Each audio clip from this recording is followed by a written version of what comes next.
Despite the fact that I have identified as a non-reader for the longest time, in 2023, I managed to hit my reading goal on Goodreads like halfway through the year. So I figured it was time to set up a reading journal. This one is in an A5 notebook from Archer and Olive that came with their September 2023 subscription box, but I was lucky enough to receive this one early, so I started my setup in August. That does mean I have only had 5 months in this reading journal, but the end of the year is always a good opportunity for a flip through. Opening the inside cover though, I decided to decorate this one with a map. In particular, a map with a bunch of different tropes and things related to reading. This is kind of the thing that you'd get in the front of fantasy books, and I thought it was a nice way to start off my reading journal. In particular because I've been enjoying a lot of fantasy and fantasy romance books this year. We have things like The Miscommunication Mountain Range, Cliffhanger Falls, going into Ugly Cry Lake. We've got The Spoiler, Slow Burn Crater, The Plot Twist, and a bunch of other little bits and pieces. This one is actually a printable that you can buy on my shop. It's linked in the description box if you want to get one for yourself. But I had so much fun setting this up. At the time of setting this up, I was in a huge creative slump, but I took some time to myself, didn't do this on camera, just got creative with it, and it was really so much fun. That being said though, it was also a lot of work, thus the printable that I mentioned before. Some people have talked about how they might use it as kind of like a tracker, so using these as different kind of prompts that they can kind of color in as they go through. So for instance, if they have a DNF, they can color in the DNF planes. If they have a book that's written by an indie author, then it could be in the indie aisle. A book that's self-published, they could color in the self-pub forest, that kind of thing. That wasn't my intention going into it, I just thought it was a bit of fun, but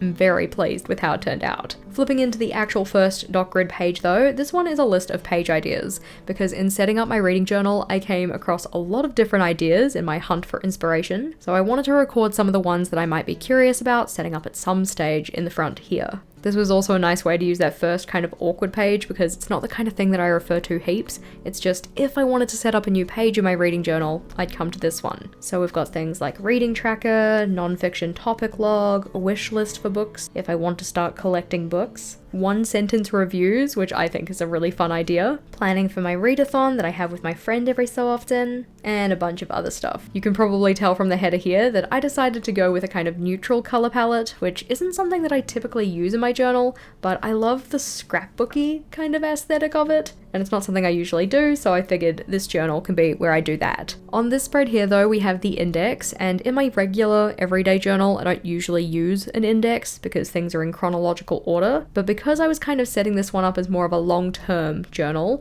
so not just for 1 year, probably not even for 2, maybe more, I wanted to have a reference of where I could find everything in the journal because it's not really chronological and things might get lost. That did also mean numbering the pages myself, but that's okay. It's a little bit hard to number some of the pages though because I stick a lot of decoration in the corners, but page 1, page 2, so on and so forth. This spread here is dedicated to my rating system for books, so that I have it here as a reference, nice and close to the front of the notebook, so it's very easy to find and reference. I've decided to use the core pile system, which was developed by G of Book Roast, but with a slight twist because I don't really like doing things on a 10-point scale, and I also prefer to just take an average of each of my ratings in each of the categories to find my overall rating. But on this one, we have the fiction ratings, or like kind of prompts or questions that I can ask myself when rating the book in each of the different categories. And then I've got my non-fiction rating system, which is in particular for kind of self-help or personal productivity books, because realistically that's the only non-fiction I actually read. While these prompts are pretty much very similar to what G had, these ones I developed myself because, again, I wanted them just to be for my kind of non-fiction. The general gist is that once I finished a read for each of the different categories represented from each of the letters in core pile, I have a read over these prompts and give it a rating out of 5.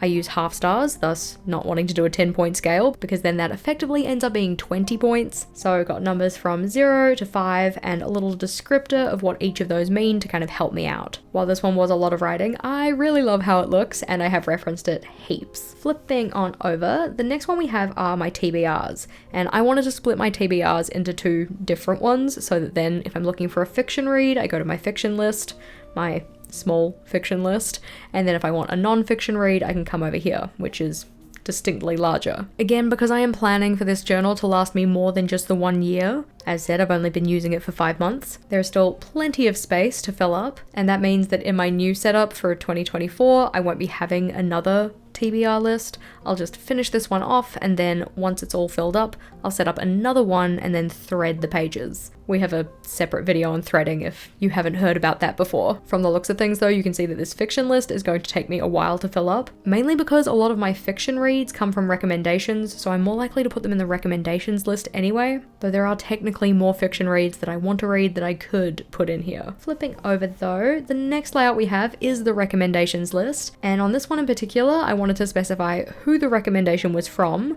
what the title was, and then also the rating, so that then over time I can kind of see if I gel with recommendations from certain people, mainly so I can kind of see if a recommendation from a certain someone is usually going to be a good hit, versus maybe they've recommended some things in the past and possibly our preferences don't quite align. So far I only have 2 recommendations on here, but again this is a page that I'm going to use long term, so it's okay if it doesn't have a lot on it just yet. On the right hand side though, this is my DNF list, and I'm usually pretty good about not DNFing books. Oftentimes the ones that I would be more inclined to DNF are the ones for book club, but I don't want to spin the wheel of sadness, so I do finish those books.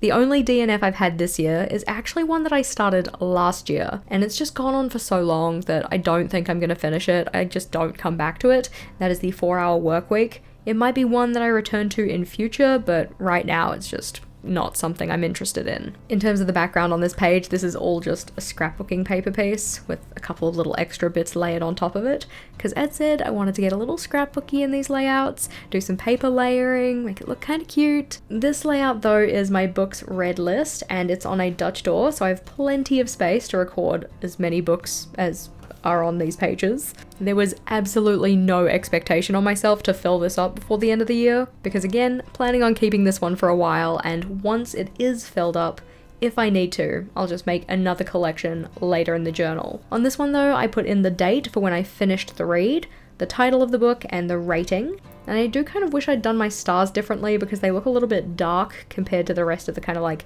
tan brown colors we've got, but it's all good. Something to keep in mind once I fill up all of these lines. Over the page from this one though, the next layout I have is a quotes that hit layout, or effectively a place to put down any quotes that kind of resonated with me or really stuck with me when I was reading something. Oftentimes these aren't going to be quotes from non-fiction books, because if it's a non-fiction quote, it's usually something I've learned, and that goes in a separate notebook which is all about just like learning, professional development, that kind of thing. The only quote that I have on here is actually from my lowest rated read for the year, but that is, "Blood doesn't mean anything without love." And I just thought that one was a really good quote. It kind of fits in very much with like how I see family and the idea of like found family, chosen family, that kind of thing. There probably have been other quotes that I have come across this year in reading, but I didn't write them down at the time, which means that they are probably lost to the ether.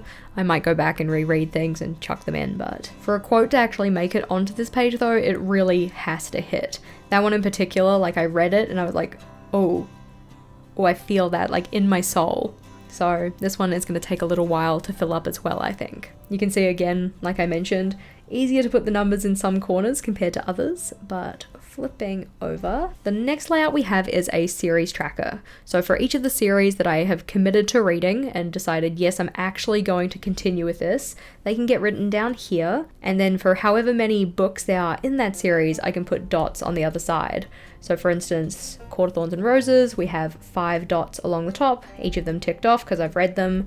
Then for Throne of Glass, we have 8 dots along the top, ticked off the first 4 because I've read those ones. I build this one from the right hand side to the left so that then I don't have to kind of predict how much space I'm going to need, especially because if I started it too far over and then I didn't have enough space, I need to like add another line and it would just be messy. Building it from the other direction is just easier. This page here is my stats page, and the intention here was that each year I'd take these little post-its out and like store them in the back or something and then have a fresh post-it for each year. And this just is a place to record how many fiction reads I've had, how many non-fiction. It really just depends on what I'm interested in at the time as to what actually gets put down here. For instance, some of the things that I put on here were first time published US versus non-US based authors, but honestly I was too lazy to look this up, so I probably won't include it for next year. Need to think about which statistics in particular I want to record for 2024. After this one though, we're into some reading challenges. So this is the alphabet challenge for authors and book titles, and I decided to go with author's first name, or like first letter of their written down name. Notably, a lot of my reads this year have had authors that started with S, but I already had my S author down, so they haven't been put in. So like, despite reading 24-ish books so far this year, I've still only been able to fill up this much of both of them. It doesn't help when a whole series starts with a quart of, but it's fine. My intention was for this one to be a long-term thing anyway, so I'm not too fussed. But then we flip over and we have my book bingo, and that one I've been filling up really well. So this one is kind of more like a yearly collection, whereas that guy is like a long-term collection, so I'm not too sure about it. When it came to my book bingo, initially I didn't have this middle piece here, but then I didn't have anywhere to record which book was for each of the different prompts. So we stuck this one in on a recent live stream just so I could actually record what I was coloring this in for.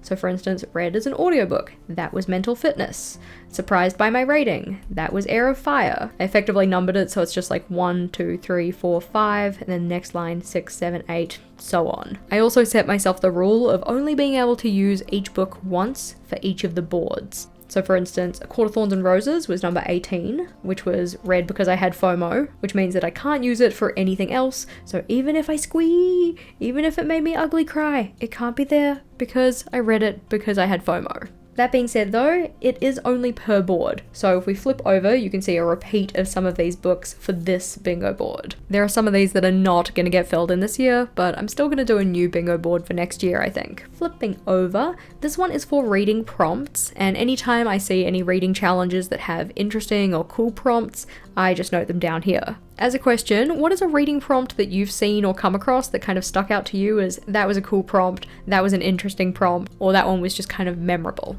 I would love to hear about it, because I have plenty of space to fill in more reading prompts on this one. This little sticker here was actually from a roll of washi tape, and I just cut around the books and stuck it in. I thought it looked pretty cute in the corner, but flipping over, this layout here is for the JNR book club. This is a book club that I run with my friend Rachel, and for next year it's actually been renamed to the Bujo Buddies Book Club, or the BBBC. And that's because we brought on a new team leader, Monica, who is our Bujo buddy. And so it would feel a little weird to continue calling it the JNR book club when there was also Monica. That book club does have an introduction video. You are more than welcome to join if you want to. It is completely free, and there are details in the description box. In terms of the layout though, on this side we have the book club rules, or at least what the rules were for this year, because they're slightly different next year. And then on this side we have the books that went head to head, because we're big believers in democracy, so we put forward 2 options for a little poll each month, and then the book club members vote on which one we actually end up reading. And then down the bottom here we had the prompts that those things were chosen from.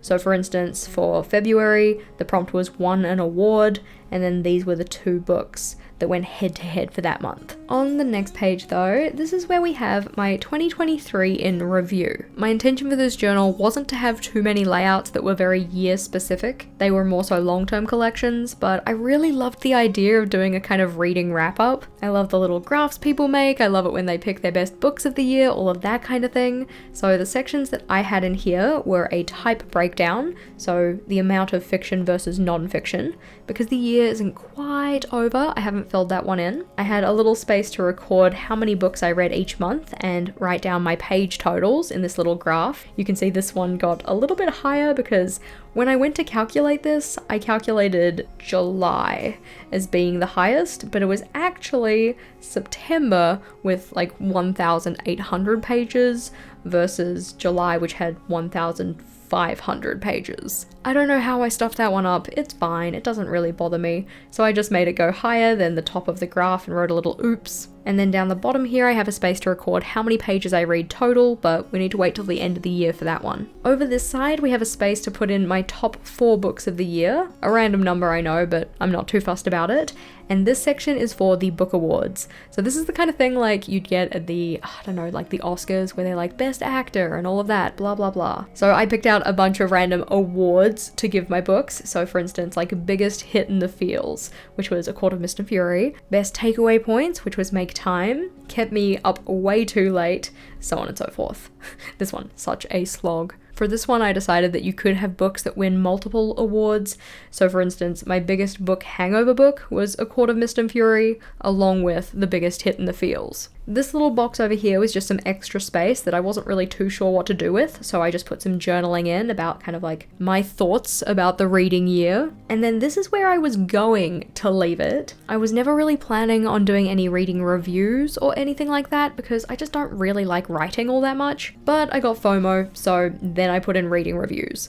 I was also never going to print out little book covers and stick them into the notebook because my printer kind of sucks, but I got over it and I stuck them in anyways, and I think that they look really cute. For each book, I just gave it a third of the page, so every single one gets the same amount of space. It just keeps it easier. And I have a space to list out my core pile rating, how many stars I gave the book, and then just write a little blurb about my thoughts. Most of the blurbs are spoiler free, but read with caution, I suppose. If you're like me, I consider pretty much anything about a book a spoiler, so I apologize if any of these spoil you. But we have the first 6 books of the year, and then the next 6 books of the year. This was a really good book.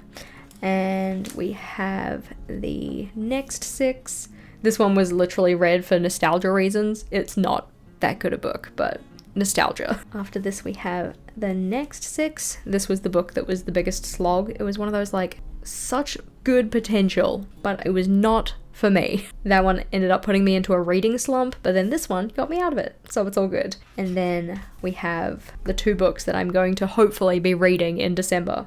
I've started this one. I mean, technically they're both rereads, but I've started this one and then I'll get onto that one next. Now, as you can see, there is still plenty of book left here. And that's because this is going to be a long-term reading journal. That being said, even with just the small amount I've used so far, you can see how thick this guy is getting, so we'll just have to wait and see how 2024 goes in here. Even though it's still early days for me in my reading journal, I have super loved how much enjoyment it's brought to my reading. As said, I don't really consider myself all that much of a reader, and I mean, I wasn't even going to do reading reviews in here, but it's still a fun way to celebrate and kind of gamify your reading. So if it sounds like fun, I'd encourage giving it a go. If you wanted to see more reading journal ideas, then the playlist we have on screen here is where it's at. In that one, we have more flip throughs and page ideas for your reading journal, so click or tap on that one and I'll see you over there.